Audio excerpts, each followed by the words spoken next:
오늘 우리는 이제 사도행전 23장 1절서부터 5절까지 말씀을 본문으로 그 선한 양심을 가지고 살자. 그리고 부제목으로 제가 양심과 판단과 권면의 의미라고 이제 부제목을 붙였는데요. 그 제목을 가지고 함께 말씀을 나누도록 하겠습니다. 자, 우리가 그 지난주에 사도행전 22장을 이제 모두 이제 마쳤는데요. 그 사도행전 그 22장 그 마지막 내용에서 어떤 내용이 있었는가 하면 바울이 그 총대장의 그 명령에 그 항의한 그 내용을 가지고 우리가 이야기를 함께 나눴습니다. 그러면서 그 바울이 총대장의 명령에 무조건 순종하지 않고 항의한 그 내용을 보면서 우리가 네 가지 이야기를 나눴거든요. 그 첫 번째로 나눴던 이야기가 무엇이었을까요? 그렇습니다. 일부러 고난당할 필요가 없다는 사실을 우리가 알자고 그랬었죠. 그러니까 바울은 자신이 이제 로마인이다라는 사실을 총대장에게 이제 밝힘으로써 그 필요 없는 고난은 받지를 않았습니다. 그런데 그 예를 들었던 것이 어떤 사람들은 그 고난과 순교를 그 일부러 당하려고 하는 사람들이 있다고 그랬었거든요. 그래서 그렇게 하는 사람들의 그 이유는 그렇게 함으로써 자신이 구원받은 사람이요, 하나님께 특별한 그 택함을 받은 사람이요, 또 하나님의 나라를 위해서 뭔가를 내가 하는 사람이다라는 그런 어떤 뿌듯함, 그런 것을 얻기 위해서 일부러 더 막 고난당하고 일부러 순교를 당하려고 하는 경우가 많은데, 그런데 그렇게 필요 없는 고난은 사실은 바울처럼 받지 않는 것이 이게 맞는 것이다 라는 사실을 지난주에 우리가 첫 번째로 확인을 했었습니다. 자, 그런가 하면 두 번째로 나눴던 이야기가 무엇이었을까요? 그렇습니다. 세상의 자유와 하나님 나라의 자유를 혼동하지 말자고 그랬죠. 지난주에 그 보니까 바울이 그 자유인이다, 또 총대장도 나는 자유를 얻은 사람이다, 뭐 이렇게 얘기해서 자유란 얘기가 나왔는데, 그 로마인들은 자유인이라고 그랬었죠. 그 로마인은 자유인인데, 그 로마인이나 유대인들이 생각하는 그 자유라는 것은 세상에서 내가 마음대로 행할 수 있는 그런 자유를 가진 사람들이다 라고 해서 이제 자유인이라고 했습니다. 그리고 이런 사람들의 특징이 그 자기 외에 있는 사람들, 세상 사람들은 전부 다 자기 앞에 무릎을 꿇리려고 하는 이런 특징들을 가지고 있었다고 그랬죠. 그러나 그리스도인들은 이들과는 정반대로 살아가는 자유인이라고 그랬습니다. 우리는 내 마음대로 하는 자유인이 아니라 하나님 마음대로 하는 자유인이고요. 그래서 세상 사람들을 무릎 꿇리는 것이 아니라 세상 사람들 앞에 도리어 무릎을 꿇어주는 사람들이 그리스도인이다. 그래서 바울이 지난주에도 자기를 막 죽도록 때렸던 유대인들을 고발하는 것이 아니라 도리어 그들에게 무릎 꿇으면서 복음을 전하려고 하는, 어떻게든 전하려고 하는 이런 모습을 이제 보여주었다라는 사실을 두 번째로 나눴죠. 자, 그런가 하면 세 번째로 나눴던 얘기가 무엇이었을까요? 그렇습니다. 권세에 복종하라는 의미를 확인하자고 그랬는데, 그 세상에 그럼 무릎 꿇어야 된다고 하면 무조건 무릎 꿇어야 된다는 얘기냐? 절대 아니라고 그랬었죠. 그래서 로마서 13장의 말씀을 이제 예를 들면서 그 13장에서 그 권력에 복종하라라고 말씀하신 그 말씀은 아무에게나 뭐 무조건 무릎 꿇어라라는 그런 의미가 아니라 정의와 선에 힘쓰는 그런 권력자들에게 우리가 협조하고 무릎을 꿇어야 된다라는 말씀이라고 그랬었죠. 근데 뭐 권력자들뿐만이 아니라 그렇게 선과 또 정의에 힘쓰는 사람들에게는 우리가 마땅히 무릎을 꿇어 주어야 되고 협조를 해야 된다라는 얘기를 우리가 나눴습니다. 그래서 선한 치리자들과 연약한 자들 앞에서는 우리가 무릎을 꿇고, 도리어 악한 그런 세상의 권력자들에게는 도리어 항거를 하는 것이 우리 진정한 그리스도인들이 가져야 될 모습이다라는 얘기를 세 번째로 나눴죠. 자, 그리고 마지막 네 번째로 나눈 이야기가 무엇이었을까요? 그렇습니다. 세상 권세가 아닌 하나님 나라의 권세를 사모하자라고 했는데, 그 지난주에 보신 것처럼 그 로마 시민권을 가졌다는 그 얘기 한마디에 총대장을 비롯한 모든 사람들이 바울에게서 얼른 떨어졌습니다. 그게 무서운 거죠. 로마 시민권이라는 것 자체가. 근데 지금은 그 세상의 그 시민권, 세상의 또 영주권 뭐 이런 거 가지고 있는 걸 막 자랑하고 막 그걸 좋아하고 막 사람들이 이렇게 하는데, 그래서 세상의 그런 권세와 힘을 얻으려고 지금도 많은 사람들이 노력하고 있고, 또 심지어 그리스도인들조차도 그런 일을 하고 있는데, 그런 것은 모두가 다 사실은 사탄의 가르침이라고 그랬었죠. 그래서 세상의 힘과 권세를 얻으려는 것은 사탄의 가르침입니다. 근데 반면 하늘의 시민권을 가지고 있는 우리를 세상 사람들은 아무도 알아주질 않아요. 하늘의 시민권 가지고 있다 그러면 오 대단한 데가 아니라 도리어 우습게 여기고 손가락질 받을 수가 있습니다. 그러나 그럼에도 불구하고 그리스도인들은 하늘의 시민권을 가진 것을 가장 귀중한 특권으로 알고 깨달아야 된다라는 얘기를 마지막 네 번째로 우리 이야기 나눴습니다. 자, 그래서 사랑하는 우리 나눔 믿는 교회 성도님들 모두는 이 하늘의 시민권을 가진 자유인으로서 하나님 마음대로 행하시는 복된 성도님들 다 되시기를 다시 한번 주님의 이름으로 간절히 축원을 드립니다. 지난주 우리가 나눴던 주제가 하늘의 시민권을 가졌다는 사실에 이제 만족하자. 방금 우리 또 복습했던 것처럼요. 이것이 주제였는데, 오늘 주제는 이것입니다. 네. 선한 양심을 가지고 살아가자라는 것이 이제 오늘 주제인데, 선한 양심이 도대체 무슨 뜻이냐, 그리고 그걸 가지고 살자라는 건 도대체 무슨 의미냐. 이거 얼핏 생각하면 선한 양심을 가지고 살자 그러면 착한 마음을 가지고 살아가자 뭐 이렇게 생각할 수가 있는데 사실 그런 의미가 아니거든요. 그래서 오늘 이게 무슨 의미인지를 바르게 깨닫고 실제로 살아가는 우리가 되기를 소망합니다. 자, 그래서 각 절 말씀 우리 읽도록 할 텐데요. 우리 먼저 1절 말씀 우리 함께 읽도록 하겠습니다. 바울이 공회를 진지하게 바라보며 이르되 사람들아 형제들아 내가 이날까지 하나님 앞에서 전적으로 선한 양심을 가지고 살았노라 하거늘 라고 얘기하는데, 여러분 그 지난주 기억나시나요? 그 총대장이 왜 그 유대 백성들한테는 이게 답을 얻을 수가 없으니까 바울을 공의회에게 끌고 가서 그 공의회들이랑 대면시켰다고 얘기를 말씀을 드렸는데, 그 대면시켰다는 것이 그냥 단순히 얼굴만 마주보고 얘기했다는 뜻이 아니라 사실은 이 공회를 진지하게 바라보며 라고 이르되라고 얘기를 하잖아요. 그러니까 여러 지금 공의원들이 모여 있는 거거든요. 거기서 바울이 지금 쳐다보면서 얘기를 하는데, 그 뒤에 있는 3절 말씀을 참고를 하시면 바울이 그 공의원들에게 지금 재판을 받는 중이라는 사실을 알 수가 있습니다. 그러니까 그걸 다르게 얘기하면 총대장이 이 공의원들과 대면을 시킨 것이 그냥 단순하게 그냥 뭐 몇 가지 사실을 조사하려고 대면시킨 것이 아니라 아예 공의회 재판을 통해서 바울의 잘못이 무엇인지를 알아내려고 지금 시도를 했던 것이었죠. 그러니까 자기는 한 발 뒤로 빠져서 지네들끼리 얘기해가지고 재판받게 해가지고 유대인법대로 재판받게 해가지고 거기서 이제 혐의를 알아내려고 이렇게 계획을 했던 상황이었습니다. 자, 그리고 또 재판이 이제 시작이 되었는데, 요거 1절 이전에 그 재판이 시작되기 바로 1절 이전에 그 시간 텀이 있었을 거잖아요. 근데 그 상황에서 예수님과 스데반이 재판받을 때 그랬던 것처럼 이제 많은 거짓 고소와 고발이 있었을 것입니다. 그러니까 스데반도 뭐 성전을 뭐 무너뜨리라고 그랬었다. 뭐 예수님도 똑같은 막 그런 거 혐의 막 씌워가지고 막 거짓 고소하고 막 이랬잖아요. 그러니까 마찬가지로 바울도 똑같은 그런 걸 당했겠죠. 그래서 바울이 자기를 이제 변호해야 되니까 공회를 바라보면서 또 복음을 전해야 되니까 이제 진지하게 바라보면서 이제 얘기를 시작했다라는 사실을 확인을 할 수가 있죠. 자, 그리고 전적으로 선한 양심을 가지고 살았다고 지금 바울이 고백을 하는데 참 대단한 고백이잖아요. 하나님 앞에서 나는 전적으로 선한 양심을 가지고 살았다라고 이제 고백을 하고 있는데, 그 죄인들 중에 우두머리라는 고백을 과거가 아니고 이제 바울이 디모데전서 1장 15절에서 고백한 적이 있었거든요. 근데 이거를 오해하는 사람들이 있습니다. 그러니까 바울은 구원받은 사람이고 사도이고 모든 사람들에게 칭송받는 사람이지만 죄인이다. 구원받았지만 어쩔 수 없는 그 사람은 죄인이다. 그러니까 자기 자신을 죄인들 중에 우두머리, 죄인들 중에 괴수다 라고 고백한 것이다. 그러니까 어떤 세상 사람들도 바울보다 못한 사람들은 다 자기가 죄인임을 고백해야 된다, 이렇게 배웠거든요. 모든 목사님들이 그렇게 가르치고요. 그렇게 배웠는데, 그리고 또 바울이 로마서 7장에서도 고백하죠. 네 사망에 보면서 누가 나를 건져내랴. 그러니까 바울이 얼마나 죄 때문에 이게 괴로워하고 갈등했으면 그 숨겨진 그 죄 때문에 이렇게 고백을 하는 것이다 라고 생각들을 하고 있는데, 이렇게 오해하는 사람들은 이 구절을 이해 못하는 거예요. 죄인인데 어떻게 전적으로 선한 양심 가졌다고 또 거꾸로 얘기를 하지? 이렇게 생각할 수밖에 없잖아요. 그러니까 앞뒤가 안 맞는 말이 될 수밖에 없는 거죠. 그러니까 결국 이 말씀을 잘못 이해하고 있는 것입니다. 그러니까 바울이 이 고백을 한 것은 다른 이유가 아니라 과거에 예수님을 자기가 핍박하는 그런 끔찍한 죄악을 저질렀었고, 예수님과 연합한 이후에도 혼과 육신이, 그러니까 죄가 육신 안에 남아있으니까요. 그 혼과 육신이 그 죄의 유혹을 받는 이런 안타까운 상황. 그래서 내가 이렇게 좀 어떻게 하나님을 정말로 사랑하고 예수님을 사랑함에도 불구하고 죄의 유혹을 받을 수밖에 없는 이런 상황에서 누가 좀 나를 건져낼 수 있을까? 그게 결국 예수님이시죠.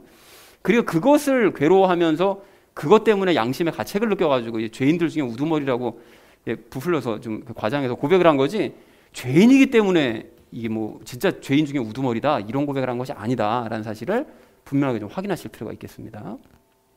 자, 그리고 선한 양심은 도대체 무엇이냐, 그 의미에 대해서는 제가 잠시 후에 따로 설명을 드리도록 하겠습니다. 자, 1절 전체 의미를 이렇게 정리할 수가 있겠는데요. 바울은 자신을 재판하는 공회를 진지하게 바라보며 하나님 앞에서 이날까지 전적으로 선한 양심을 가지고 살았다라고 선언을 했다라는 것이 1절의 의미가 되겠습니다. 자, 이어진 2절 우리 함께 읽도록 하겠습니다. 대제사장 아나니아가 그의 곁에 서 있던 자들에게 그의 입을 치라고 명령하매 라고 되어 있는데요. 여러분이 아나니아라는 사람이 이름이 많죠. 그 예전에 아나니아와 삽비라 부부도 있었었고, 또 바울의 눈을 뜨게 했던 사람도 아나니아였었고요. 근데 이 사람은 대제사장, 이스라엘의 대제사장이었던 아나니아였는데, 이 아나니아는 서기 48년서부터 58년까지 이스라엘에서 그 대제사장직으로 있었던 사람이 아나니아였습니다. 근데 상당히 이제 문제가 많은 사람이었거든요. 이것도 잠시 후에 제가 아나니아에 대해서 별도로 설명을 드리도록 하겠습니다. 자, 그래서 2절을 이렇게 정리할 수가 있겠는데요. 대제사장 아나니아는 바울 곁에 서 있던 자들에게 바울의 입을 치라고 명령을 했다라는 것이 2절의 의미가 되겠습니다. 자, 이어진 3절 말씀 우리 함께 읽도록 하겠습니다. 그때에 바울이 그에게 이르되 너 회칠한 담이여 하나님께서 너를 치시리로다. 내가 율법에 따라 나를 재판한다고 앉아서 율법을 어기며 나를 치라고 명령하느냐 하니 라고 말씀하는데, 여기 회칠한 담이라는 표현이 있잖아요. 근데 이게 회칠한 담이 이제 무슨 뜻인가 하면 그 기반이 흔들리는 그 연약한 담, 곧 허물어질 수 있을 것 같은 그런 담에다가 석회를 칠하는 거예요. 그 하얀 색깔 여러분 아시죠? 하얀 석회를 칠해가지고 겉보기에만 튼튼한 것처럼 꾸며놓은 담이 회칠한 담입니다. 그리고 이거랑 비슷한 표현이 또 있죠. 뭐 있었죠? 회칠한 무덤이 있었었죠. 또 예수님께서 말씀하시는. 근데 그 회칠한 무덤은 무덤이 이스라엘의 무덤은 지금이랑 좀 이게 달라서 예전에는 그 굴을 파서 그 안에다 시체를 넣어놓고 거기다 바위로 막아두는 이런 모습의 이제 묘를 썼었는데요. 그러니까 그 근처를 지나가면 이제 막 냄새가 새어나오니까 막 냄새 나고 막 안에 들여다보면 뼈랑 막 썩은 것들 진동하고 이런 상황이었기 때문에 겉에다가 깨끗해 보이게 하기 위해서 흰색으로 이제 회를 깨끗하게 발라놨다고 합니다. 그러니 그렇게 하면 겉으로 보기엔 깨끗하니까요. 근데 겉으로 보기엔 깨끗하지만 실제로 안을 들여다보면 이제 썩은 것과 더러운 것으로 가득한 거죠. 그래서 회칠한 담이나 회칠한 무덤이라는 것은 위선을 질책하는 의미로 사용되는 그런 표현이었습니다. 겉으로 보기엔 괜찮은데 실제로 안을 보면 더럽고 문제 있는 그런 상태. 그러니까 지금 바울이 자기에게 얘기한 대제사장 아나니아에게 지금 회칠한 담이라고 얘기를 한 거죠. 자, 그리고 내가 율법에 따라 나를 재판한다고 앉아 있다라고 얘기하는데, 그 공의원들이 재판을 할 때는 그 공의원들 정해진 정족수가 이렇게 모여가지고 각각 이제 투표를 했다고 합니다. 그 죄인들에 대한 얘기를 들어보고 원고 측 얘기를 들어봐가지고 서로 들어보고 그 잘못한 것에 대해서 투표를 해서 다수결로 이 사람이 죄가 있다 없다 이걸 판결을 했다고 해요. 그러니까 모든 사람들이 이제 동등한 자격으로 거기 앉아 있는 거죠. 그러니까 모든 회원들의 투표로 재판을 했기 때문에 바울은 그가 일반 회원들 중에 한 명인 줄 알고 대제사장을 책망했던 거예요. 그러니까 아직까지 대제사장인 거를 바울은 지금 모르고 그냥 공의원 중에 한 명이구나 라고 생각하고 책망을 했던 것이었죠. 자, 그런데 율법을 어겼다고 지금 바울이 얘기하는데, 그러면 그 아나니아가 도대체 무슨 율법을 어긴 것이냐라고 생각을 하실 수가 있는데, 이렇습니다. 율법에 의하면 재판은 공정해야 되고 부지런히 조사해서 억울함이 없게 해야 된다고 신명기서에 나와 있었잖아요. 신명기서에 재판을 할 때는 가난한 사람이 또 억울한 사람 없도록 철저하게 조사해가지고 바른 재판을 내야 된다라고 이제 하나님께서 말씀하셨고, 또 하나가 판결이 나야만 처벌을 할 수 있었습니다. 그런데 판결이 지금 나기도 전에 대제사장이 지금 자기 입을 치라고 명령한 거잖아요. 그러니까 이거 엄연히 율법이 어긋나는 명령이라는 거죠. 잘못된 그런 얘기를 했다라는 것이죠. 그래서 이제 대제사장이 그 판결이 나기도 전에 바울을 치라고 명령을 하니까 바울은 율법에 어긋나는 그 발언에 대해서 이제 항의를 했던 것이었습니다. 너가 율법을 어겼다라고 이제 항의를 한 거죠. 자, 그래서 3절 전체 의미를 이렇게 정리할 수가 있겠는데요. 바울은 그에게 회칠한 담이여 하나님께서 너를 치실 것이다. 율법에 따라 재판해야 될 내가 율법을 어기면서 나를 치라고 명령하느냐라고 강력하게 항의를 했다라는 것이 3절의 내용이 되겠습니다. 그러니까 지난주처럼 그 어떤 권세에 무조건 복종하는 것이 아니라 부당한 권세에 대해서는 항의하고 얘기하는 그런 모습을 볼 수가 있죠. 자, 이어진 4절 말씀 우리 함께 읽도록 하겠습니다. 곁에 서 있던 자들이 이르되 내가 하나님의 대제사장을 욕하느냐 하매 라고 이제 바울 곁에 서 있던 사람들이 알려준 거예요. 저 사람이 대제사장이다 라고 알려줬는데, 사실 하나님의 대제사장이라고 불리면 하나님께 임명을 받아야 되는 거잖아요. 그런데 로마의 압제를 받던 시절의 그 대제사장, 그 이스라엘의 대제사장은 하나님께서 임명하신 게 아니라 로마 당국의 당국자가 그 임명을 했습니다. 그래서 대제사장과 로마 당국 간에 서로 결탁이 있었어요. 그래서 성전의 수입을 뇌물로 갖다 바치고, 그리고 또 이제 그 사람을 보호해주고 뭐 이런 결탁들이 있었습니다. 그러니까 아주 더러운 그런 일들을 했었던 것이었죠. 그러니까 사실은 이런 상태였었기 때문에 하나님의 대제사장이라고 불릴 자격조차 사실은 없었던 것이었죠. 그럼에도 불구하고 옆에 사람들은 그가 이제 하나님의 대제사장이다라고 얘기를 했던 것이었습니다. 자, 그래서 4절 전체 의미를 이렇게 정리할 수가 있겠는데요. 바울 곁에 서 있던 자들은 내가 하나님의 대제사장을 욕하느냐라고 이제 얘기를 해주었다라는 것이 4절의 의미가 되겠습니다. 자, 마지막 5절 우리 함께 읽도록 하겠습니다. 이에 바울이 이르되 형제들아 나는 그가 대제사장인 줄 알지 못하였노라. 기록된 바 너는 내 백성의 치리자를 비방하지 말라 하였느니라 하더라 라고 말씀합니다. 근데 바울이 대제사장인 줄 알지 못했다라고 얘기를 하는데, 어떤 사람은 대제사장인 거 알았으면서 몰랐다고 지금 얘기하는 거라고 이렇게 또 해석하는 사람이 있는데 그건 좀 말이 안 되죠. 왜냐하면 거짓말을 할 리는 없잖아요, 바울이. 그죠? 그 거짓말을 한 건 아니고 왜 대제사장인 줄 그럼 몰랐느냐? 몰랐던 이유가 만약에 이제 공의회가 주관을 했다. 공의회 자체가 지금 이 재판을 주관을 했다 그러면 당연히 뭐 예복도 다 차려고 나왔었을 텐데 지금 총대장의 요청에 의해서 갑작스럽게 열린 지금 재판이었었기 때문에 모든 공의회원들이 정식 예복을 입지 않고 참석해서 바울이 지금 대제사장인 줄을 몰랐던 거죠. 그러니까 일반 옷들을 입고 있으니까 뭐 누가 대제사장인지 뭐 일반 사람인지 알 방법이 없었던 거죠. 그래가지고 알아보지 못했던 것이었습니다. 그리고 여기 기록된 바라고 지금 바울이 인용을 하고 있는데 이게 출애굽기 22장 28절 말씀입니다. 거기 보면 내 백성의 치리자를 저주하지 말아라 라는 이제 말씀이 있는데 그 말씀을 인용을 하면서 자기가 이제 그 말씀을 위반했다는 거죠. 근데 비록 모르고는 얘기했지만 저 대제사장인데 백성의 치리자인데 그 치리자를 내가 함부로 비방했구나 라는 것 때문에 자신의 발언에 대해서 곧바로 바울이 이제 사과를 하고 있습니다. 자, 그래서 5절 전체 의미를 이렇게 정리할 수 있겠는데요. 바울은 대제사장을 알아보지 못했다면서 출애굽기 22장 28절을 인용하면서 사람들에게 즉시 사과했다라는 것이 이제 5절의 내용이 되겠습니다. 자, 그래서 본문 전체를 이렇게 정리할 수가 있겠는데요. 바울은 공회원들을 바라보면서 하나님 앞에서 전적으로 선한 양심을 가지고 살았다고 고백을 했다가 1절의 내용이고요. 그리고 대제사장 아나니아는 바울의 그 말을 듣고 바울의 입을 치라고 명령을 했고 바울은 그가 율법을 어기고 있다라고 이제 책망을 했다라는 것이 2절과 3절의 내용이 되겠습니다.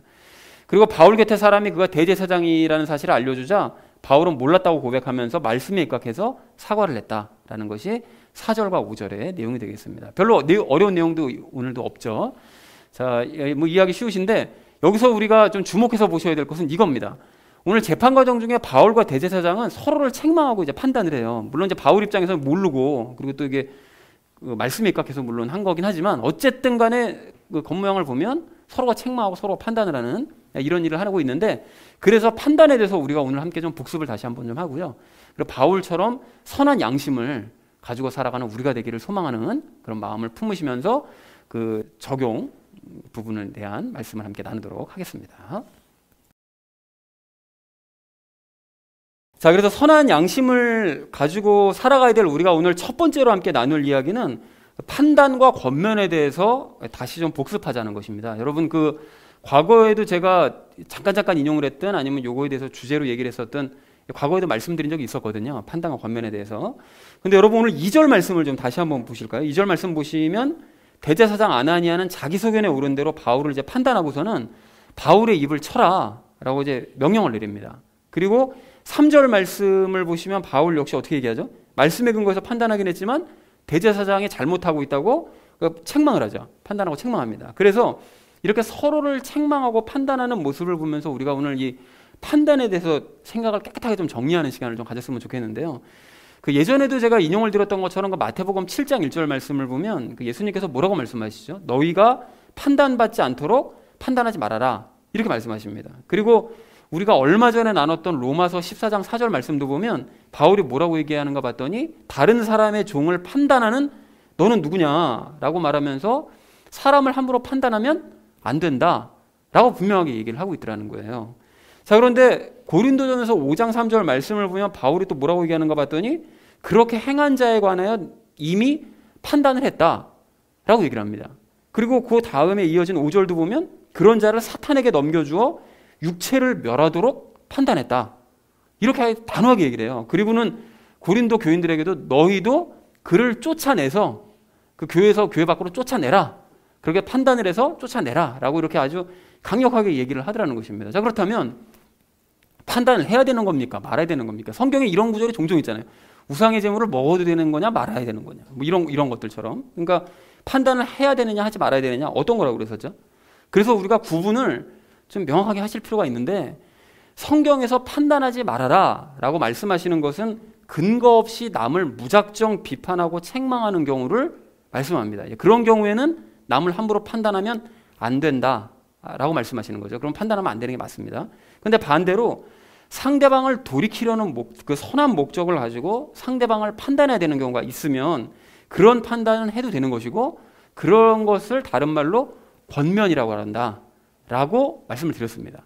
그래서 이것을 이제 분명하게 정리할 수 있는 구절이 그 마태복음 7장 4절 5절 그 예수님께서 판단하지 말아라 라고 말씀하신 다음에 그 다음에 말씀하신 것이 예를 들으신 것이 4절 5절인데 여러분 읽어드릴 테니까 여러분 한번 들어보십시오. 혹은 보라 내 눈 속에 들보가 있는데 네가 어찌 내 형제에게 이르기를 내가 내 눈에서 티를 빼내게 하라 하려느냐. 너 위선자여 먼저 내 눈에서 들보를 빼내어라. 그 뒤에야 내가 분명하게 보고 내 형제의 눈에서 티를 빼내리라. 너무나 잘 아시는 구절이잖아요.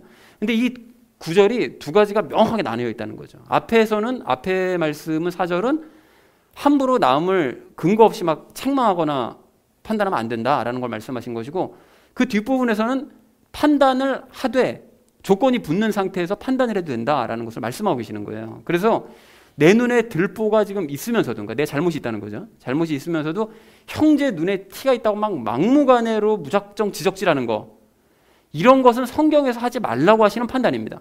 그런 판단하면 안 된다는 거예요. 무작정 그냥 뭐 자기 잘못이 있든지 없든지 그냥 막 남 판단하고 지적질하는 거. 그런데 두 번째 그 판단은 뭐라고 얘기하시는가 봤더니 내 눈에 속에 있는 그 들보를 먼저 예수님과 함께 제거를 하고 그러니까 내 잘못을 먼저 제거를 하고 그 후에 형제 눈에 있는 티, 그러니까 작은 그 흠을 발견하고들랑 그것을 언급하면서 빼내도록 도와주는 거 이것은 우리가 해주어야 될 판단. 그것을 다른 말로 권면이라고 얘기한다는 거죠. 그러니까 두 구절이 분명하게 말씀하고 계시는 거예요. 앞에는 해서는 안 되는 판단, 뒤에는 내 잘못을 제거하고 나면 해도 되는 판단. 두 가지를 말씀하시는 거죠. 그러니까 이렇게 하면 하지 말아야 될 판단, 해야 될 판단이 분명하게 구별이 되실 줄로 믿습니다. 그러니까 내 잘못을 제거하고 나면 그 다음에 권면이 가능하다는 거예요.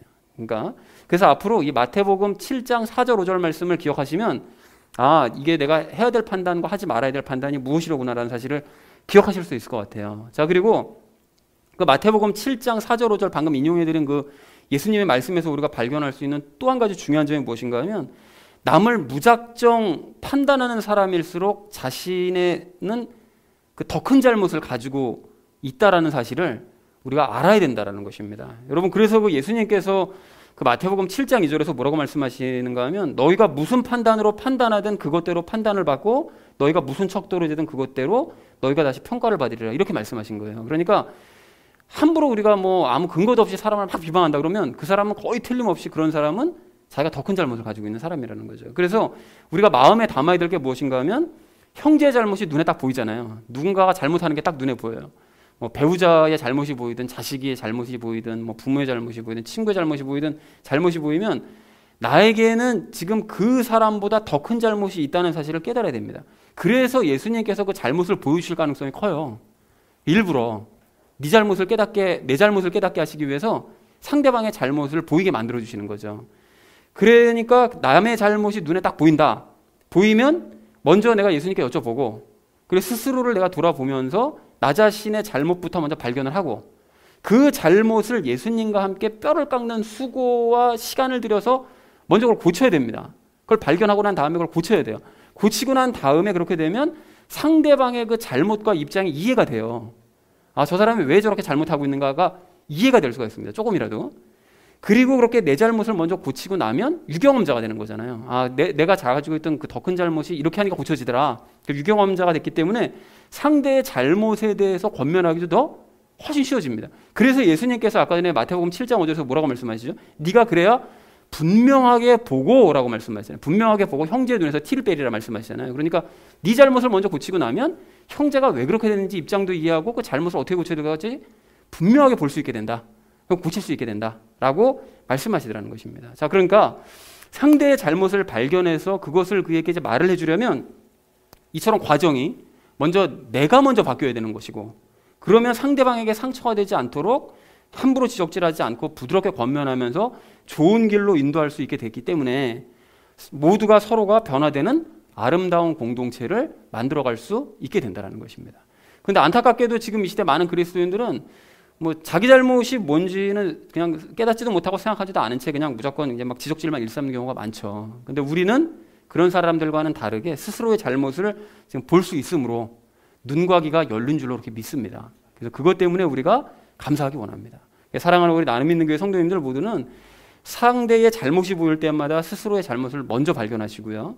그리고 그리고 예수님과 함께 그 잘못을 먼저 고쳐가시기 바랍니다. 그리고 그 후에 상대 눈에 티도 빼주심으로써 건강한 공동체를 함께 만들어가는 저와 여러분 되어지시기를 주님의 이름으로 간절히 축원드립니다. 자, 선한 양심을 가지고 살아가야 될 우리가 오늘 두 번째로 나눌 이야기는 바울과 아나니아의 차이점을 알자라는 것입니다. 여러분, 아까 전에 잠깐 제가 말씀드렸던 것처럼 그 대제사장 아나니아는 AD 48년부터 58년까지 그 이스라엘의 그 대제사장으로 이제 맡고 있던 사람이었는데, 이 사람이 참 못된 사람이었던 게 뭐냐면 그 제사장들한테 10분의 1씩 그 수익을, 세를 그냥 강제로 몰수를 했대요. 그게 그 율법에 보면 제사장들이 그 10분의 1을 바쳐서 그걸 대제사장에게 이제 그 수익으로 삼게 하는 그런 이제 법이 있기는 있습니다. 있는데 그것이 그 뭐 아주 강제적으로 할 수는 없겠죠. 그러니까 제사장들 자체가 만약 가난하고 막 없고 그러면 강제로 그걸 뺏을 수는 없는 것이잖아요. 근데 로마의 압제를 받고 있었던 이 시절에는 정말 제사장들도 너무 힘들고 어려워가지고, 근데 또 말씀대로 또 살고는 싶고, 그러니까 이런 명령에 불복하지 않고 그냥 했다가 자기는 먹을 게 없어서 굶어 죽는 사람들도 꽤 있었다고 해요. 제사장 중에. 정말 너무 안타깝게도. 이제 그랬던 사람이 있었음에도 불구하고 그들의 재산을 뺏어서 재산을 축적하는 거죠. 그리고는 로마 관료들에게는 아낌없이 뇌물을 가져다 바쳤던 아주 악한 인간이 이 아나니아였었다고 합니다. 그리고 오늘 총대장이 그랬기 때문에 사실은 뭐 공의에 소집해라, 뭐 두 말도 하지 않고 그냥 수긍해가지고 바로 공의에 열어버리는 거죠. 그 공의에 여는 건 자기 권한이거든요. 그럼에도 불구하고 로마 관료가, 일개 관료가 명령하면 바로 그냥 열어버리는, 그러니까 이런 인간이었습니다. 그리고 굉장히 이 아나니아가 잔인하고 또 아주 그 악랄한 인물이었었다고 하는데요. 그래서 훗날 이 이스라엘이 로마의 관계가 이제 틀어져서 전쟁이 일어났을 때 그 아나니아의 집이 유대인들에 의해서 그냥 다 불에 타버렸다고 합니다. 그리고 이제 아나니아가 이제 도망가서 헤롯 궁전의 그 수도관에 숨어 있다가 자기 형과 함께 그 유대인들에게 이제 죽임을 당했다고 해요. 그러니까 대제사장이 출신이었던 사람을 함부로 그렇게 죽이기가 쉽지가 않은데, 그럼에도 불구하고 백성들이 이렇게 했을 때는 정말 악랄하고 못된 짓을 많이 하니까 사람들이 용서하지 않았던 것이었죠. 그러니까 이스라엘의 대제사장이라고 하는 자가 이렇게 더러운 양심을 가지고 사실 일평생을 살아가고 또 백성들에게도 전혀 인정받지 못하는 이런 사람이었음에도 불구하고 오늘 바울이 1절에서 나는 하나님 앞에서 전적으로 선한 양심 가지고 살아왔다 이렇게 고백을 하니까 콧방에 끼는 거죠. 정말 그럴 자격도 없는 인간이 바울 보고 콧방에 끼는 거죠. 지가 무슨 이렇게 되는 거예요. 그리고 절차를 무시하고 바울을 쳐라 이렇게 명령을 내립니다. 그리고 지가 대제사장이랍시고, 그거 사실 로마 사람들에게 임명받은 거잖아요. 그러니까 대제사장이랍시고 예수를 믿는다는 이유만으로 바울을 우습게 여기고 그 악한 사람 취급을 하더라는 것입니다. 자, 그러니까 아나니아는 이렇게 자기 상태는 전혀 모르는 상태로 그냥 자기가 대제사장이라는 이유 하나만으로 그냥 자기 소견에 오른 대로 바울을 제멋대로 판단했던 것이었습니다. 자, 그러나 중요한 건 뭡니까? 하나님의 판단이 중요한 거잖아요. 아나니아의 판단이 중요한 게 아니라. 그러니까 하나님께서 바울을 어떻게 판단하시고 또 아나니아를 어떻게 판단하시는지가 중요한 건데, 하나님께서는 당연히 바울을 옳다고 판단하시고 아나니아를 악하다고 판단하셨습니다. 그럼 어떻게 할 수가 있죠? 어떻게 할 수 있는가 하면 당연히 말씀이 기준입니다. 말씀이. 그러니까 하나님께서는 말씀대로 살아가는 바울을 선하다고 평가하시고, 또 말씀대로 살기는커녕 자기 멋대로 살아가는 아나니아는 악하다고 판단하실 수밖에 없다라는 것이죠. 그리고 이건 직분을 가지고 있는 뭐 대제사장인 뭐 아나니아에서 그렇게 판단하신 것이 아니라 하나님께서는 세상의 모든 사람들을 다 당신의 말씀을 기준으로 선인과 악인으로 판단을 하십니다. 즉 말씀대로 말하고 행하는 자를 선하다라고 판단하시고, 말씀대로 말하지도 않고 행하지도 않는 자를 악하다라고 판단하신다는 것입니다. 왜 그러실까요? 왜 그러시는가 하면 하나님 당신 자체가 이미 말씀이기도 하시지만 요즘 우리가 큐티를 통해서 계속해서 나누는 것처럼 하나님께서는 말씀을 지켜 행하는 자를 기뻐하시기 때문에 그런 거예요. 그래서 우리가 멀리 갈 것도 없이 지난주 수요일 본문 말씀 기억하시나요? 수요일 본문에 그 신명기서 32장 46절 47절 말씀을 보면 이렇게 말씀하세요. 내가 이날 너희 가운데서 증언하는 모든 말을 너희 마음에 두고 너희 자녀들에게 명령하여 이 율법의 모든 말씀을 지켜 행하게 하라. 그것은 너희 생명이므로 너희에게 헛된 것이 아니니라. 이 일을 통해 너희가 요르단을 건너가 소유할 땅에서 너희 날들을 길게 하리라. 그러니까 말씀을 귀히 여기고 지켜 행하는 것은 헛된 일이 아니라는 거예요. 도리어 하나님의 생명을 얻는 너무나 귀한 일이다 라고 말씀하시더라는 것입니다. 그러니까 말씀을 지켜 행하는 사람은 하나님의 생명을 가진 자니까 하나님께서 그런 사람을 기뻐하실 수밖에 없다는 거죠. 너무나 당연하게. 자, 그런 의미에서 여러분 오늘 3절 말씀을 다시 보시면 바울은 이제 아나니아를 책망하잖아요. 예, 너가 율법을 어겼다라고 하면서 막 공개적으로 책망을 하는데, 근데 사실 따지고 보면 그 책망은 말씀을 기준으로 책망한 것이었습니다. 그러니까 율법의 절차를 어긴 것에 대해서 책망한 것이었죠. 그리고 앞에서 우리가 나누던 얘기에 의하면 이건 책망이라기보다는 권면이죠. 왜 말씀을 어기냐? 말씀대로 절차를 밟아야지 왜 이걸 어긋나게 하냐라고 이제 얘기를 했던 거죠. 그리고 옆에 사람이 대제사장이다, 저 사람이라고 알려주니까 바울은 5절에서 주저하지 않고 자신이 한 말에 대해서 즉시 사과를 했습니다.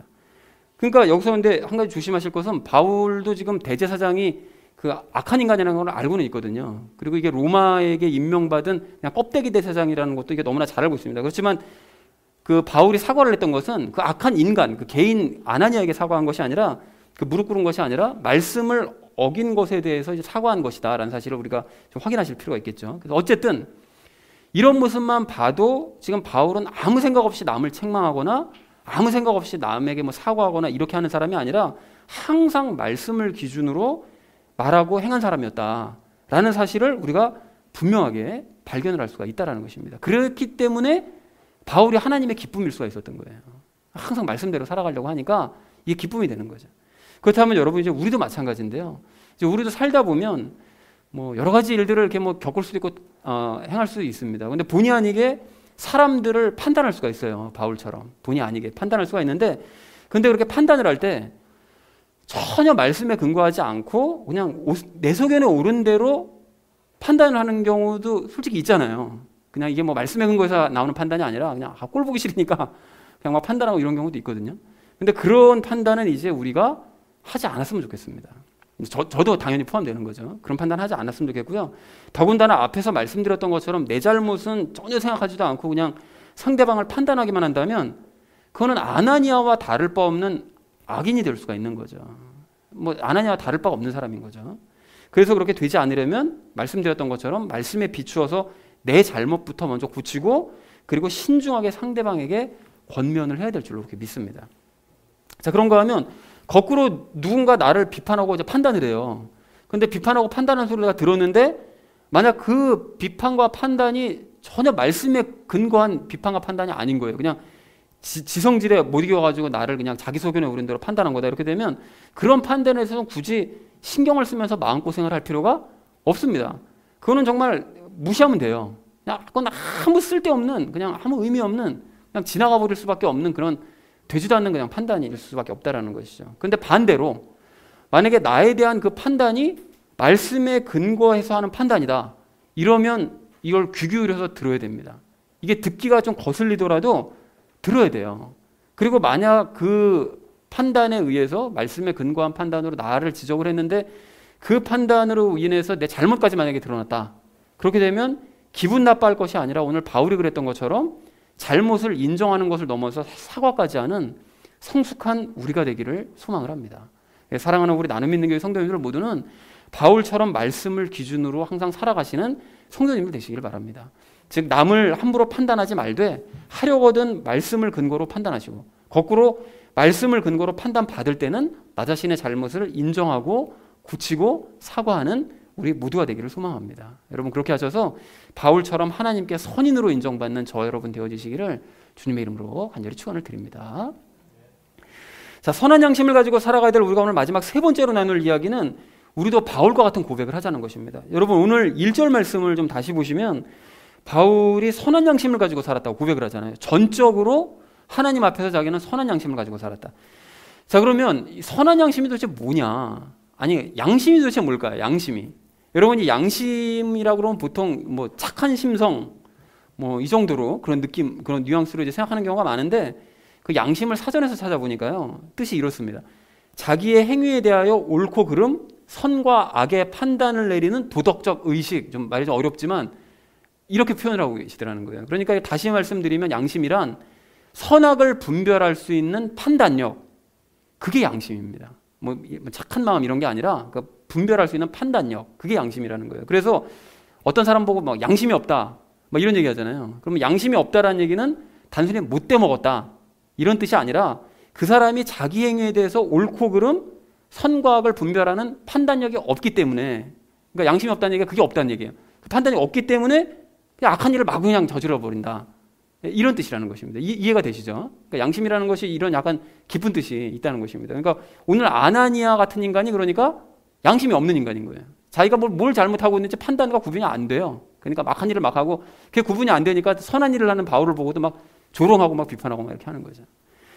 자, 그렇다면 우리 그리스도인들은 그런 이 양심, 이 사전적인 의미의 양심을 그럼 어떻게 정의할 수 있느냐? 이것도 정의할 수 있죠. 우리는 그냥 선악을 마음대로 분별하는, 내 속에는 옳은 대로 분별하는 것이 아니라 말씀을 근거로, 그러니까 하나님의 시각으로 이 선과 악을 분별하는 판단력, 그것이 우리 그리스도인들에게 해당되는 그 양심이라고 정의를 내릴 수가 있겠죠. 자, 그러므로 선한 양심을 가지고 살아가자라는 오늘 설교 제목은 그냥 무작정 착하게 살자 이런 뜻이 아닌 거죠. 그런 뜻이 아니라 바울처럼 말씀의 사람이 먼저 되어서 우리가 말씀을 기준으로 선과 악이 무엇인지를 잘 분별하면서 그 중에서 선을 택하며 살아가자.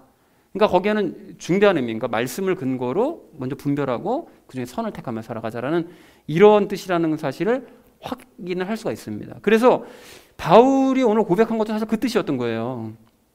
사람들 앞에, 하나님 앞에서 전적으로 선한 양심 가지고 살았다는 것은 내가 하나님 앞에서 이제까지 정말 착하게 살아왔다 이걸 얘기하는 그런 의미가 아니라 나는 이제까지 말씀을 근거로 선과 악을 늘 분별하면서 선을 택하면서 살아왔다, 이걸 고백을 했었던 것이라는 거죠. 그러니까 오늘 바울이 굳이 공의원들 앞에서 선한 양심을 가지고 살았다고 그 얘기를 꺼냈던 이유도 자기가 이제까지 말씀을 연구하고 깨닫고 실천하면서 살아가다 보니 가장 그 중요한 선이라는 것이 결국은 예수님을 믿고 예수님과 함께 살아가는 것이 궁극적인 선이더라. 아마 이거를 얘기하고 싶었던 것 같아요. 근데 어쨌든 그런 의미에서 우리도 바울과 같은 이런 선한 양심을 가지고 살아간다라고 이제 고백을 하기 원하는데요.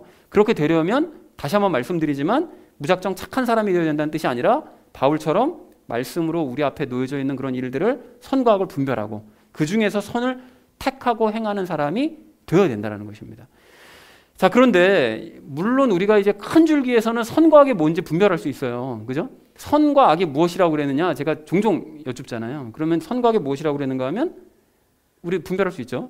예수님과 함께함이 선이고 예수님과 함께하지 않는 것이 악이다. 큰 줄기에서는 우리가 이제 분별할 수가 있습니다. 자, 그런데 세부적으로요. 우리가 일상 삶에서 예수님과 그럼 함께하는 게 뭐가 함께하는 거냐? 그리고 또 어떻게 말하고 행하는 것이 이게 선이냐? 이게 은근히 이게 잘 헷갈릴 때가 있어요. 잘 모를 수가 있습니다. 그래서 가령 오늘 같은 경우도 예를 들어볼까요? 예를 들면 오늘 말씀을 통해서 판단과 권면의 차이를 우리는 분명하게 알고 있잖아요. 이제 이게 알고 있는데 이게 분별이 안 되는 사람이 거의 대부분이에요. 이게 잘 모르기 때문에 어떤 사람이 잘못을 저지르잖아요. 그 성도들 중에 한 명이 잘못을 저지르는 게 눈에 보여요. 보이면 그것을 그냥 내버려 두는 것이 선이라고 생각합니다. 내버려 두는 거예요. 왜냐하면 그 사람의 잘못에 대해서 말하는 것은 곧 그 형제를 판단하는 거다. 판단과 권면의 차이를 모르니까 그냥 말하면 잘못했다는 것 사실 자체를 말하는 것 자체는 무조건 형제를 판단하는 것이기 때문에 예수님께서 판단하지 말라고 그러셨으므로 저 잘못을 말하면 안 된다. 이렇게 배운다고요. 그리고 그것이 선이라고 생각한다는 거예요. 그래서 실제로 많은 그리스도인들이 그걸 용납 또는 사랑이라고 착각을 하면서 그냥 침묵하는 게 곧 선이다라고 생각을 하더라는 것입니다. 그래서 목사들이 성범죄를 저질러도 내버려 두는 거예요. 그게 선이니까. 그 목사 막 지적질하고 막 잘못된 거다 막 이렇게 얘기하면 이거 판단하는 거니까, 목사를 판단하는 거니까 절대 이런 것은 하면 이거 악이다, 악. 그러니까 도리어 선하게 되려면 침묵해야 된다. 이렇게 잘못 배우는 것입니다. 그러니까 이게 선과 악을 구별을 못하는 거예요. 지금 말씀을 모르면. 자, 또한 우리가 말씀을 통해서 판단과 권면의 차이를 모르면 다른 사람들이 말씀으로 나에 대해서 말씀을 근거로 권면을 해도, 부드러운 말로 권면을 해도 그 권면을 안 받아요. 도리어 어떻게 하죠? 아니, 분명히 예수님께서 형제를 판단하지 말라고 했는데 너 왜 나를 판단하느냐고 막 이러면서 도리어 화를 내면서 그 권면한 사람을 도리어 악인이라고 이제 손가락질하는 이런 경우도 있다는 것입니다. 그러니까 그런 교회를 나가버려요.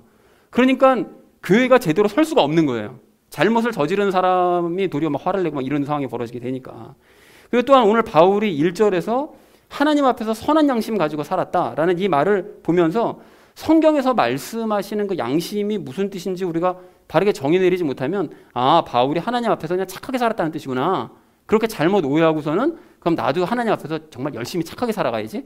이렇게 이제 노력하는 전혀 성경 뜻과는 엉뚱한 방향으로 흘러가는 이런 경우가 아주 비일비재하다는 것입니다. 자, 그러므로 이처럼 말씀을 모르면 우리는 무엇이 선인지 무엇이 악인지 정확하게 분별할 수 없을 것이고, 그렇다면 선을 행할 수 없기 때문에, 성경에서 말씀하시는 선을 행할 수 없기 때문에 우리는 절대로 바울처럼 선한 양심을 가지고 살 수가 없게 될 것이고, 그렇다면 바울처럼 선한 양심을 가지고 난 일평생 살았다라고 고백할 수도 없게 될 것입니다. 그리고 심지어는 이 구절을 딱 보면서 내가 어떻게 바울처럼 이렇게 착하게 살겠어? 나 이렇게 착하게 못 살았는데 이제까지. 그러니까 난 절대로 선한 양심 가지고 못 살지. 그렇게 고백할 수 없지. 이렇게 엉뚱하게 생각들을 할 수밖에 없다라는 것입니다. 그래서 말씀하는 것이, 바르게 하는 것이 너무나 중요하다라는 거예요. 그래서 사랑하는 우리 나눔 있는 교회 성도님들 모두는 말씀이신 예수님과 하나 되셨으므로 더욱 말씀과 예수님을 사랑하셔서 말씀을 근거로 선과 악을 바르게 분별하시기 바랍니다. 내 소견에 내 느낌에 옳은 대로 선과 악을 분별하는 것이 아니라 성경 말씀에서 하나님 시각으로 보는 선과 악을 분별할 수 있어야 되는 거죠. 그렇게 하셔서 선한 양심을 가지고 살아가시길 바랍니다. 그리하여서 말씀의 근거에서 나 자신을 고쳐가는 선을 행하시고, 또 말씀을 근거로 남을 권면하는 선을 행하시고, 또 말씀으로 권면을 받을 때는 내 잘못을 인정하고 사과함으로써 선을 행하는 우리 모두가 되기를 소망합니다. 그렇게 예수님처럼 바울처럼 선한 양심이 이끌어가는 공동체를 함께 만들어가는 저와 여러분 되어주시기를 주님의 이름으로 간절히 축원드립니다. 자, 이제 말씀을 정리합니다. 오늘 우리는 이 바울과 아나니아의 모습을 통해서 이제 세 가지 이야기 나눴는데요. 판단과 권면에 대해서 우리가 복습을 했고요. 그리고 바울과 아나니아의 차이, 말씀이 있고 없고의 차이에 대해서 얘기했고요. 그리고 선한 양심이 도대체 뭐냐? 그 의미를 알아보고 우리가 바울처럼 살아야 되겠다. 선한 양심을 가지고 살아야 되겠다는 얘기를 나눴습니다. 그래서 사랑하는 우리 나눔 있는 교회 성도님들 모두는 바울처럼 더욱 말씀의 사람 되시기 바랍니다. 여러분 그렇게 하셔서 삶의 세부적인 부분에 대해서 이 선과 악을 여러분 바르게 분별하시고요. 선을 택하고 행하셔서 언젠가 하나님 앞에서 전적으로 나는 선한 양심을 가지고 살아왔다. 말씀을 가지고 바른 분별력을 가지고 선을 택하며 살아왔다라고 자신 있게 고백하는 저와 여러분 되어지시기를 주님의 이름으로 간절히 축원을 드립니다. 우리 함께 기도하겠습니다.